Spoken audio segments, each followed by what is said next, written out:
Desert Sun beat down mercilessly on forward operating base Viper, casting long shadows across the tarmac where the Apache helicopters sat like sleeping metal predators.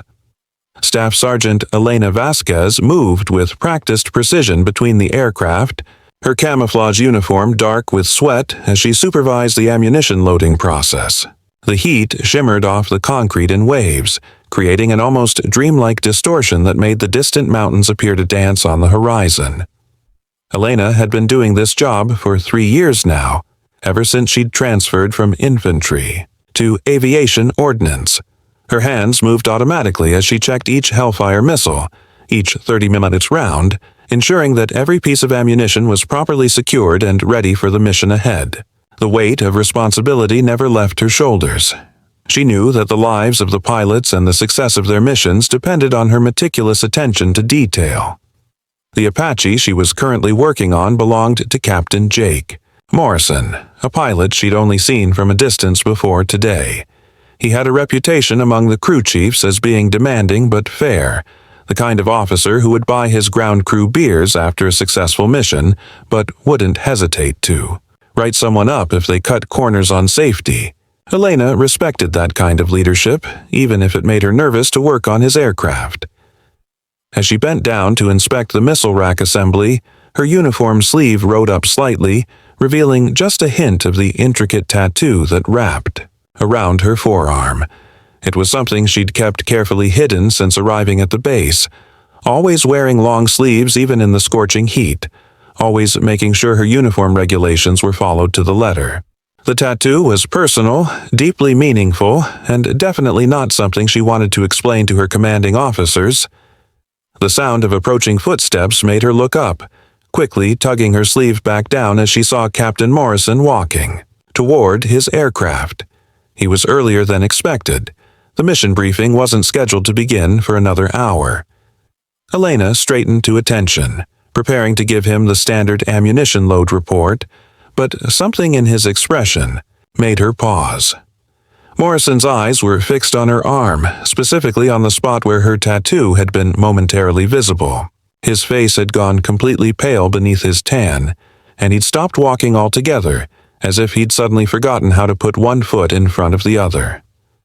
Elena felt her heart rate spike, wondering if she was about to face disciplinary action for having visible tattoos while in uniform.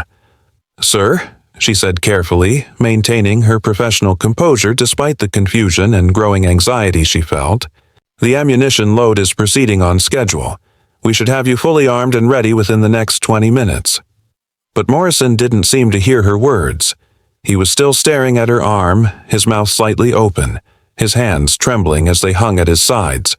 Elena had seen that look before, though never directed at her. It was the expression of someone who had just seen a ghost, someone whose entire world had suddenly shifted on its axis.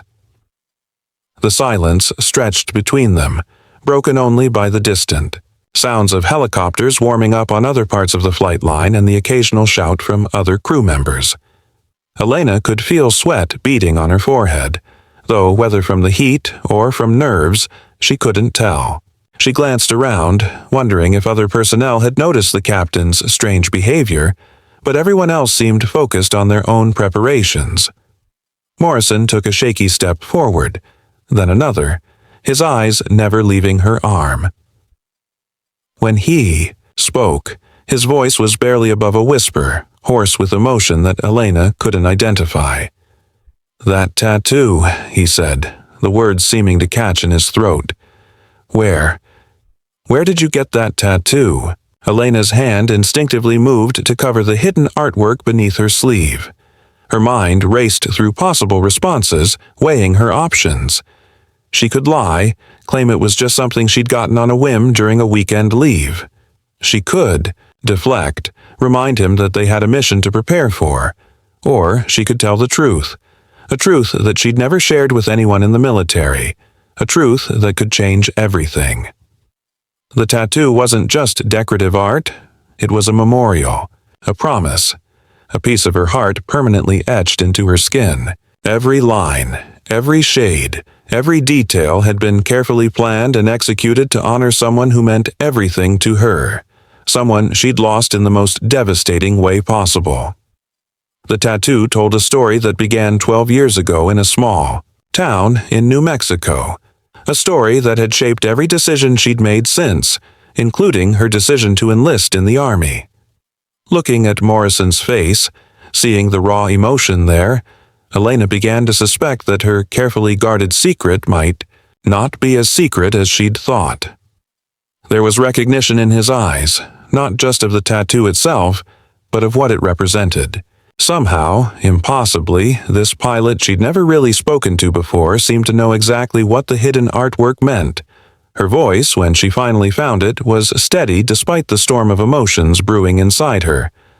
"Sir, I think we need to talk." 20 minutes later, Elena found herself in the relative privacy of the maintenance hangar, sitting across from Captain Morrison at a makeshift table constructed from an overturned crate. The smell of hydraulic fluid and engine oil permeated the air, mixing with the metallic scent of the desert heat that seemed to seep through every crack in the building. Morrison had insisted they talk somewhere away from the flight line, away from curious eyes and ears, and now Elena understood why. He had rolled up his own sleeves, revealing a tattoo that made Elena's breath catch in her throat. It wasn't identical to hers, but it was unmistakably connected, like two pieces of the same puzzle, two halves of the same broken whole. Where her tattoo showed a delicate hummingbird in flight, wings spread wide against a backdrop of desert sunset colors, his displayed a matching hummingbird, but this one was perched on a branch, head tilted upward as if watching its mate soar. Above. "Maria Elena Vasquez," Morrison said softly, and hearing her sister's full name spoken aloud after all these years hit Elena like a physical blow. "She was my fiancée." The words hung in the air between them, heavy with 12 years of grief, guilt, and unanswered questions. Elena's hands trembled as she stared at the tattoo on Morrison's arm, remembering the day she and her sister had gotten matching hummingbird tattoos to celebrate Maria's engagement to a man Elena had never met. Maria had been so excited, spinning around their childhood bedroom in Albuquerque, showing off the delicate artwork that represented their grandmother's favorite bird, the symbol of resilience, of joy, of the ability to find sweetness even in the harshest conditions. "You're Jake," Elena whispered, the pieces finally falling into place. "She talked about you constantly. Jake from flight school, Jake who made her laugh until her sides hurt, Jake who was going to take her flying in civilian helicopters after." They got married. Her voice cracked on the last word, and she had to pause to compose herself. "You're the Jake who was supposed to come home to her." Morrison's eyes filled with tears he'd clearly been holding back for over a decade. "I was deployed when it happened. I was supposed to be there, supposed to be at the engagement party your family threw for us, but my unit got extended, and I couldn't get leave." He ran his hands through his hair, a gesture Elena now recognized as something Maria used to mention. How Jake would do that when he was frustrated or upset. "I got the call 3 days later. The drunk driver, the accident. I never even got to say goodbye." Elena felt her own tears threatening to spill over. The night of Maria's accident was burned into her memory with crystal clarity. Her sister had been driving home from the engagement party, radiant with happiness, when a drunk driver had run a red light and slammed into her car at full speed. Maria had died instantly, the doctors said, though Elena had never found much comfort in that clinical detail. What mattered was that her vibrant, loving sister was gone, leaving behind a family in pieces and a fiancé halfway around the world who would never know how much Maria had loved him. "She kept your letters," Elena said quietly, her professional military composure finally cracking completely. "Every single one. They're still in a box in my parents' house in Albuquerque. She would read them to me over the phone when you were deployed, especially the parts where you described the places you'd take her when you got back. The Grand Canyon, Sedona, all those little towns you wanted to show her." She wiped at her eyes with the back of her hand, not caring if it smudged her makeup. "She said you wrote the most beautiful letters, like poetry sometimes." Morrison was openly crying now. 12 years of suppressed grief finally finding its outlet. "I joined the army because of her," he confessed. "After she died, I couldn't go back to civilian life.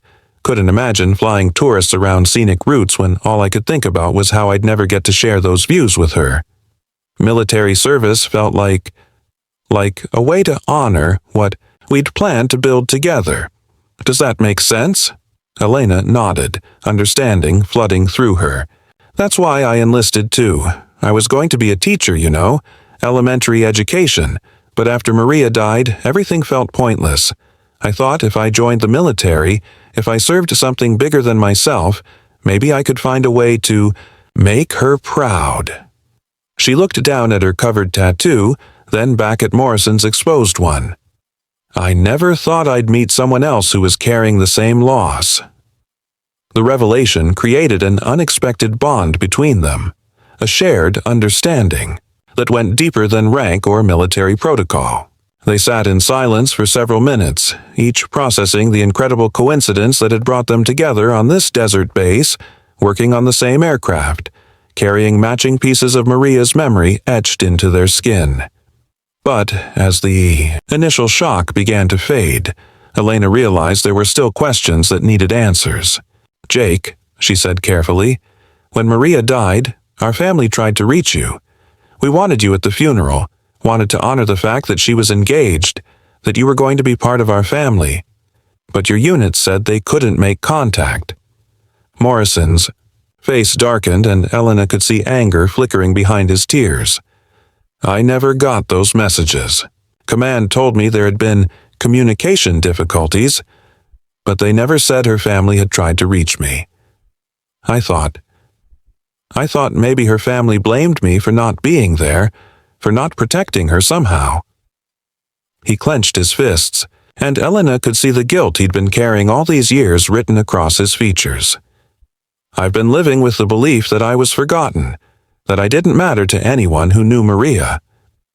The truth hit Elena like a second shockwave. Not only had they both been grieving the same loss for 12 years, but they'd been doing it alone, each believing they'd been abandoned by the other side of Maria's life.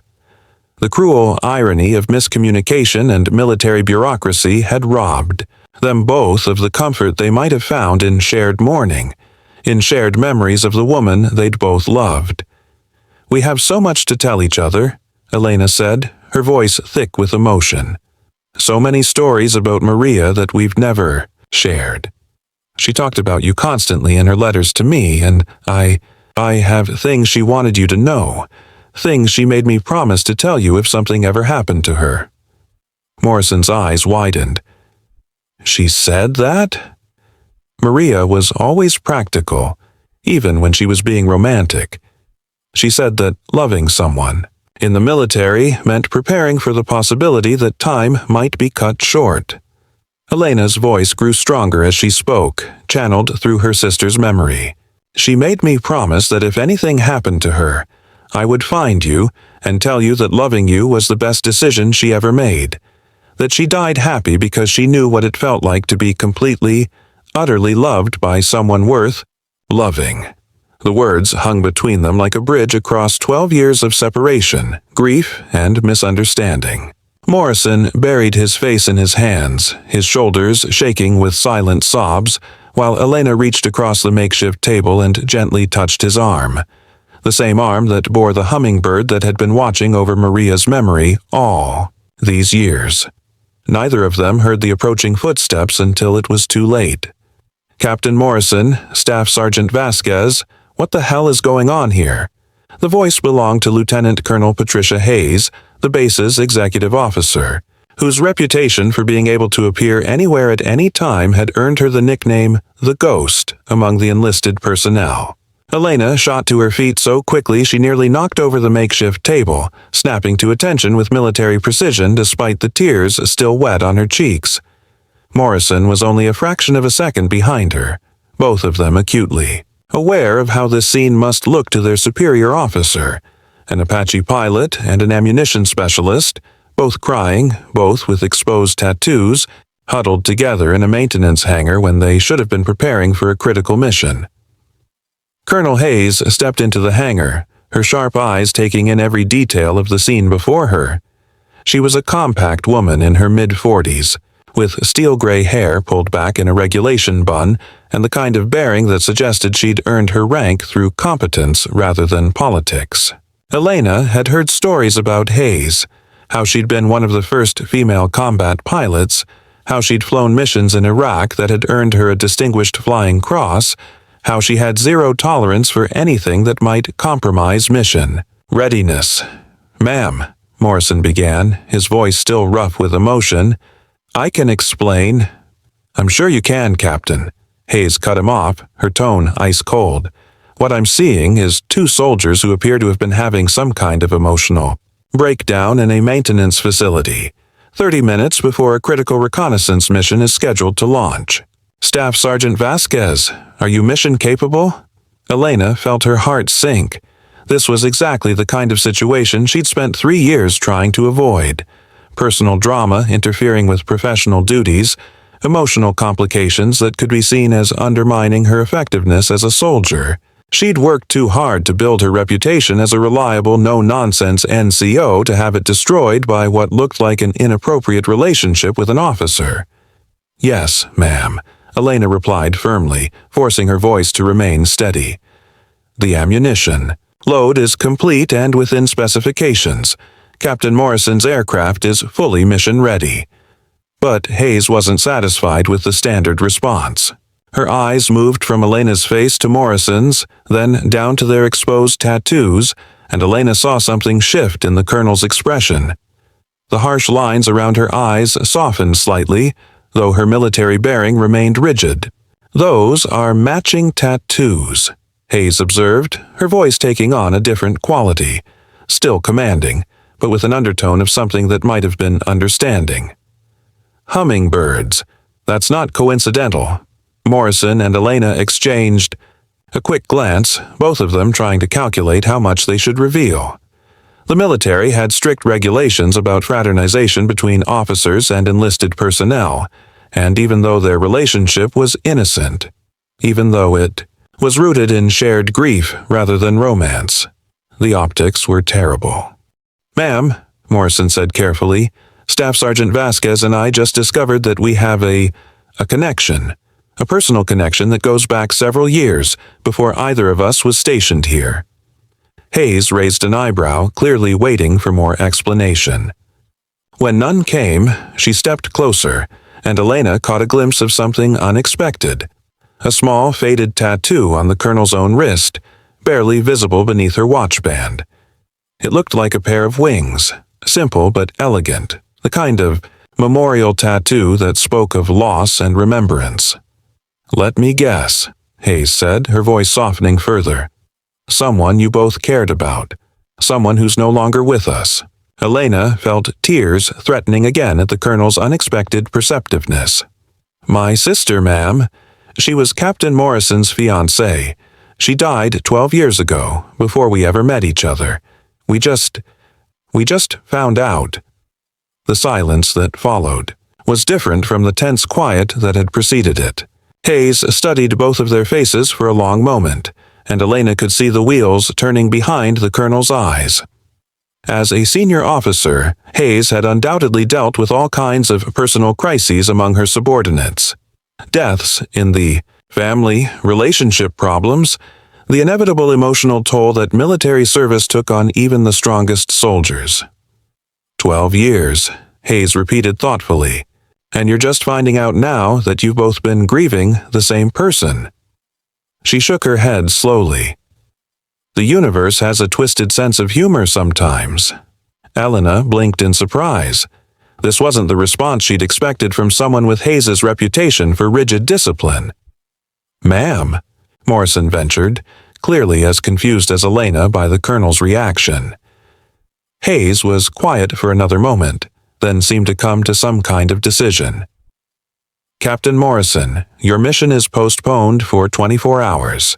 Intelligence reports indicate weather conditions over the target area are going to deteriorate this evening, so we're pushing the timeline back anyway."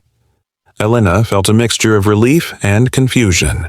The mission postponement explained why Hayes wasn't more upset about finding them in an emotional state, but it didn't explain her surprisingly compassionate response to their situation. Staff Sergeant Vasquez, Hayes continued, "You're granted administrative leave for the remainder of today. Report to my office at 0800 tomorrow morning." She paused, looking between them both. "Both of you." As Hayes turned to leave, she stopped at the hangar entrance and looked back over her shoulder. "For what it's worth, I think your sister would have been proud to know that two of the people who loved her ended up serving together, taking care of each other without even knowing it." Her expression grew distant for a moment. "Sometimes the military brings people together in ways we never expect. Sometimes that's the only good thing that comes out of all the loss and separation." After Hayes disappeared, Elena and Morrison stood in stunned silence, processing what had just happened. Not only had they avoided disciplinary action, but their commanding officer had shown them a level of understanding and compassion that neither of them had expected. "Did that really just happen?" Elena asked, sinking back down onto the crate. Morrison ran his hands through his hair again, a gesture Elena was beginning to recognize as his way of processing overwhelming situations. "I think Colonel Hayes has her own ghosts," he said quietly. "Did you see that tattoo on her wrist?" Elena nodded, remembering the small wings she'd glimpsed beneath Hayes's watch. Wings. Probably for a fellow pilot. They sat together in the renewed quiet of the hangar, both of them feeling as though they'd just survived something much more significant than a potential disciplinary action. The revelation of their connection, the shared grief they'd carried unknowingly, the unexpected, compassion from their commanding officer, it all felt like too much to process in the span of a single afternoon. "Jake," Elena said softly, using his first name for the first time since learning who he was. "What happens now?" Morrison looked at her, and Elena saw something in his eyes that hadn't been there before. Not just grief and recognition, but a kind of hope. "Now we honor her memory the way she would have wanted," he said. "Together, as family." The word family hit Elena with unexpected force. For 12 years, she'd felt like the only keeper of Maria's memory, the only one who truly understood the magnitude of what had been lost. Now, suddenly, she wasn't alone in that burden anymore. But even as relief flooded through her, Elena couldn't shake the feeling that their story was far from over. The coincidence of their meeting felt too perfect, too orchestrated by forces beyond their understanding, and Colonel Hayes's reaction suggested there might be more to their situation than even they realized. Outside the hangar, the sound of helicopters warming up resumed, and Elena realized that while their personal world had been completely transformed, the military mission continued around them, indifferent to their emotional upheaval. Tomorrow would bring new challenges, new questions, and the need to figure out how to navigate their newfound connection within the rigid structure of military life. But for now, in this moment, Elena felt something she hadn't experienced since the night Maria died, the comfort of shared understanding, the relief of not being alone with her grief anymore. The next morning arrived with the kind of crystalline clarity that only desert dawns could provide, painting the sky in shades of rose and gold that reminded Elena painfully of the colors in her tattoo. She stood outside Colonel Hayes's office at precisely 0759, her uniform immaculate, her mind churning with questions about what this meeting might bring. Morrison arrived exactly 30 seconds later, looking as uncertain as she felt, his usually confident pilot's swagger replaced by the careful posture of a man walking into unknown territory. They knocked and entered together, finding Hayes seated behind her desk with 3 steaming cups of coffee arranged in front of her, a gesture that immediately signaled this would be a different kind of military meeting than either of them had expected. The colonel's office was spartanly decorated, regulation in every detail except for a small collection of photographs on her desk that Elena couldn't quite make out from where she stood. "Sit," Hayes commanded, though her tone was more invitation than order. We have a lot to discuss, and I suspect you both have questions about yesterday's conversation. Elena accepted the coffee gratefully, using the warm mug as an anchor for her nervous hands. Morrison seemed equally on edge, though he was trying to hide it behind his professional pilot's demeanor. They waited for Hayes to begin. Both of them, acutely aware that their careers could still be hanging in the balance despite yesterday's unexpectedly compassionate response. Hayes studied them both for a long moment, then reached across her desk and turned one of the photographs so they could see it clearly. The image showed a younger Hayes in flight gear, her arm around another female pilot, both of them grinning broadly in front of an Apache helicopter. The second woman had dark hair and kind eyes, and something about her smile reminded Elena achingly of Maria. "Captain Sarah Chen," Hayes said quietly. "My wingman, my best friend, and the woman I was going to marry as soon as Don't Ask, Don't Tell was repealed." Her voice remained steady, but Elena could see the carefully controlled emotion behind her words. She died in Afghanistan 7 years ago. Mechanical failure during a routine patrol. No enemy fire, no dramatic heroics, just a hydraulic line that failed at exactly the wrong moment.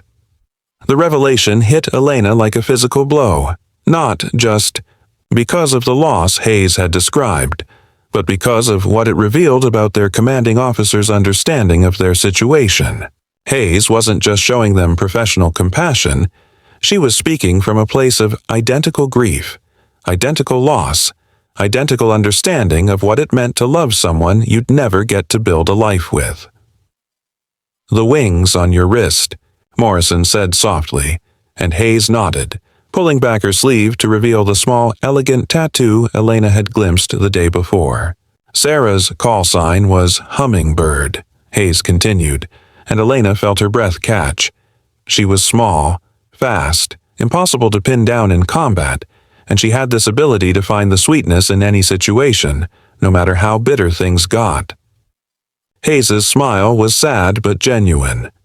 "When I saw your tattoos yesterday, when I heard your story, it felt like Sarah was trying to tell me something."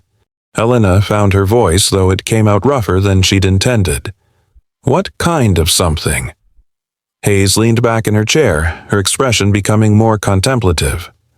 "That's what we're here to figure out. You see, your situation presents us with some unique challenges and some unique opportunities." She pulled a thick file from her desk drawer, and Elena's heart sank as she recognized the weight of official military paperwork. "I spent most of last night on the phone with personnel, command, looking into both of your service records, your family histories, your deployments." Morrison straightened, his pilot's instincts clearly sensing incoming turbulence. "Ma'am, if there's an issue with our service records—" "There's no issue with your records," Hayes interrupted. "In fact, it's quite the opposite. Staff Sergeant Vasquez, your efficiency ratings are exemplary.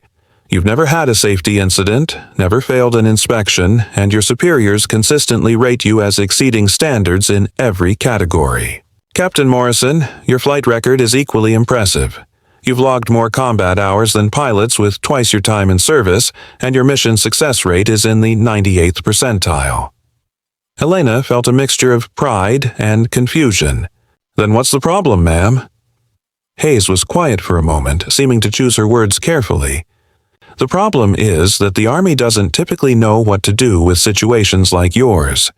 2 exemplary soldiers who discover they're connected by tragedy, who are now working in direct support of each other's missions.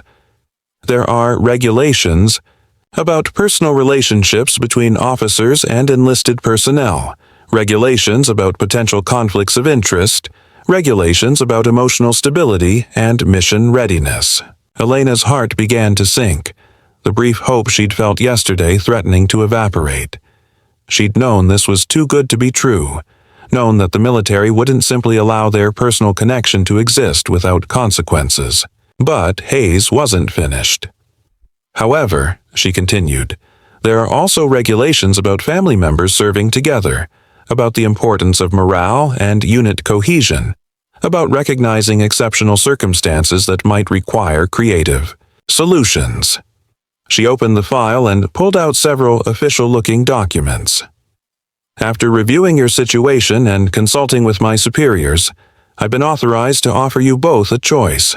Morrison leaned forward, his coffee forgotten. What kind of choice, ma'am? Option 1. We treat this as a potential conflict of interest and arrange for one of you to be transferred to another base. You'd both continue your exemplary service. Records, but you'd go back to carrying your grief alone, the way you've been doing for the past 12 years. Elena felt her chest tighten at the thought of losing this newfound connection, this sense of shared understanding that had already begun to heal wounds she'd carried for so long. Option 2, Hayes continued, is more complex, but potentially more rewarding for everyone involved. There's a special program that the Army has been quietly developing for situations exactly like this, exceptional soldiers whose personal connections might actually enhance their professional effectiveness, rather than compromise it. Elena and Morrison exchanged glances, both of them clearly intrigued but wary. Hayes pulled out another document, this one bearing official seals and signatures. The Integrated Support Initiative. It's designed for small teams of soldiers who have demonstrated both individual excellence and the potential for enhanced performance when working together.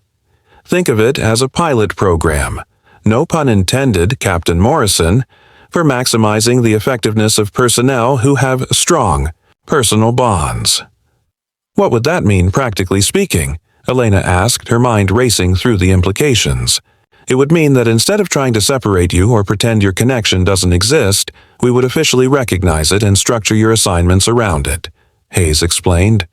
Captain Morrison, you would continue flying Apache missions, but Staff Sergeant Vasquez would be permanently assigned as your dedicated ordnance specialist. You'd train together, deploy together, and work as an integrated team. Elena felt a surge of excitement but also apprehension. And the regulations about officer-enlisted relationships would be modified to recognize your specific circumstances, Hayes replied. You'd be classified as family members serving together rather than as soldiers with a personal relationship. It's a distinction that matters enormously in terms of regulations and oversight. Morrison was nodding slowly, clearly seeing the potential in what Hayes was describing. We'd be more effective as a team because we understand each other, because we're both committed to honoring Maria's memory through our service. Exactly, Hayes confirmed. But I need you both to understand what you'd be signing up for. This program is experimental, which means you'd be under more scrutiny than typical soldiers. Your performance would be monitored closely, your effectiveness measured constantly. Any sign that your personal connection was compromising your professional judgment would result in immediate separation and potential disciplinary action. Elena found herself thinking about Maria, about the dreams her sister had shared for the future, about the family they'd all planned to become. In a strange way, this opportunity felt like a chance to honor those dreams, to create the kind of partnership that Maria and Jake had planned, even if it was professional rather than romantic. There's something else you should know, Hayes continued, her voice taking on a more personal tone. If you choose option 2, you wouldn't be the only team in this program. There are currently 3 other pairs serving in similar capacities, soldiers whose personal connections have enhanced rather than compromised their effectiveness. You'd be part of a small but growing community of people who understand exactly what you're going through. Elena felt tears threatening again, but these were different from yesterday's tears of grief and shock. These were tears of possibility, of hope, of the chance to turn tragedy into something meaningful. Ma'am, Morrison said carefully, can we ask what made you decide to offer us this opportunity? Hayes smiled, and for the first time since they'd met her, Elena saw the grief-hardened colonel's expression soften completely. Because Sarah would have wanted me to. Because sometimes the universe gives us second chances to build the families we thought we'd lost forever. And because I believe that Maria Elena Vasquez would be incredibly proud to know that her love created a bond strong enough to make two exceptional soldiers even better at protecting the people they serve. Elena looked at Morrison, seeing her own emotions reflected in his eyes, grief and hope intertwined, the weight of loss balanced by the possibility of new purpose. They didn't need to discuss it, didn't need to weigh options or calculate risks. They both knew what Maria would have wanted, what she would have chosen if she'd been there to guide them. "We accept," Elena said, speaking for both of them. Option 2. We want to serve together. Hayes nodded, as if she'd expected this answer. Then, welcome to the Integrated Support Initiative. Your first joint training exercise begins next week, and your first deployment as a team is scheduled for 6 weeks from today. She handed them each a packet of papers. These contain your new assignment orders, training schedules, and contact information for the other teams in the program. You'll find that you're joining something special, something that exists because sometimes the most powerful bonds are forged in the fire of shared loss. As they left Hayes's office an hour later, Elena felt as though her entire life had shifted on its axis once again. But this time, the change felt like healing rather than breaking, like the beginning of something beautiful rather than the end of everything she'd hoped for.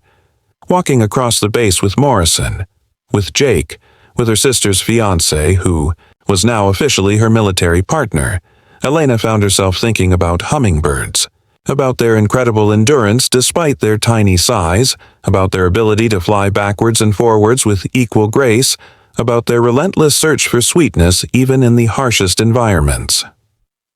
Maria had chosen their tattoo symbol. Well, like hummingbirds, they had learned to hover in place when necessary, to move forward when possible, and to never stop searching for the sweetness that made survival worthwhile.